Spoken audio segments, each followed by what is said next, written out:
Information constantly filtering in from Las Vegas in the wake of a deadly shooting during a country concert on the Strip. At least 50 people are dead, including the gunman, 64-year-old Stephen Paddock, who lived in Mesquite, Nevada. More than 200 others are hurt, and in the last 20 minutes, President Trump tweeted this, quote, "My warmest condolences and sympathies to the victims and families of the terrible Las Vegas shooting. God bless you."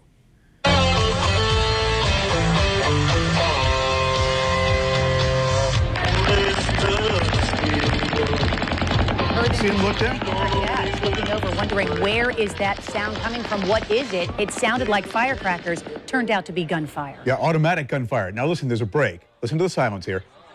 It'll pick up again. Stage goes dark. Jason Aldean getting off with his crew.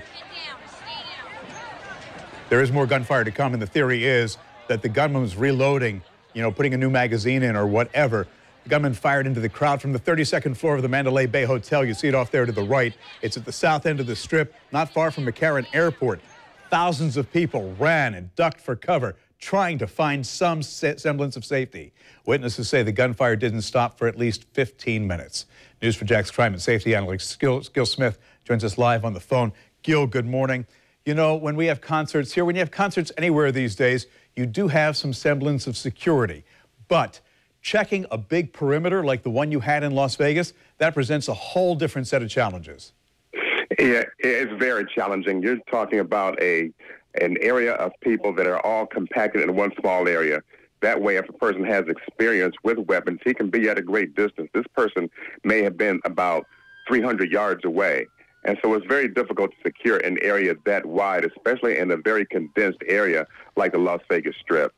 There is some belief that this man had a cache of weapons. Police are executing a search warrant right now on that room on the 32nd floor of Mandalay Bay. Is this going to call into question hotel security? Well, like many of us have been to Las Vegas several times. I've been into Mandalay Bay. I've been into other hotels on the Strip, the Luxor, which is right across the street. There is no security. There is no checking of bags or anything when you go into the hotel. Now, in some hotels, they may do a check if you're going up in the elevator, but if you're actually staying there, have a room key, then there's no check on that. So, and you have so many thousands of people in Las Vegas, and that's probably why they don't search, because it would take a very long time. Now, police are not calling this a terrorist act in the sense of the word we've come to know it, in that they don't believe that there's any foreign involvement. But this is certainly a case of a new kind of terrorism, domestic terrorism that's gripping our nation. Yes, since the shooter is maybe about 64 years of age, usually when you're looking at international or domestic terrorism, they usually are a lot younger and when they come over. But this gentleman being 64 years of age, maybe not. And the thing is about this type of terrorism is that once you secure one area, like start securing concerts, it pops up in other areas, like in daycares or on 9/11 or in airports. Once certain areas of venues are secured, then these terrorists just look for other areas that are not secured. I hate to use the term fish in a barrel, but that's what we're looking at here. I mean, so many people packed into a condensed area.